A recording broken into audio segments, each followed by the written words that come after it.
আমার বক্তব্য শুরু করব একটি গল্প দিয়ে। চমৎকার একটি গল্প। একটি খোলা মাঠে কয়েকটি গরু ছাড়া হয়েছিল, আর তাদের সামনে রাখা হয়েছিল একটা কৃত্রিম ফেন্স, মানে একটা অবরোধের ছায়া। না সেটা পুরোপুরি বন্ধ, না পুরোপুরি খোলা। প্রথম গরুটা এগিয়ে যেতে যেতে হঠাৎ থেমে গেল।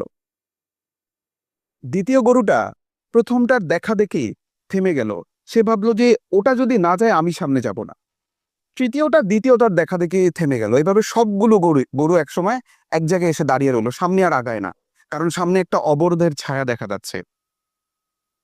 তারপরে ওই যে ফেন্সটা, যেটার কথা বললাম, একটা কৃত্রিম ফেন্স, সেটা সরিয়ে ফেলা হলো, অর্থাৎ সামনে আর কোনো ছায়া নেই। কিন্তু আশ্চর্য বিষয় হলো যে প্রথম গরুটা যেখানে দাঁড়িয়েছিল সে সামনে আগাচ্ছে না, সেখানেই দাঁড়িয়ে আছে। দ্বিতীয় গরুটাও সেখানে আগাচ্ছে না, তৃতীয় গরুটাও আগাচ্ছে না। যেই গরুগুলো যেখানে ছিল তারা আগাচ্ছে না।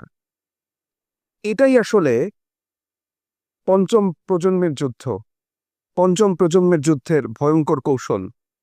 এই কৌশলে ওরা আপনাকে আঘাত করবে না, ওরা আপনাকে হত্যা করবে না, আপনাকে থামিয়ে দিবে, আপনার চিন্তাকে বন্দি করে নিবে।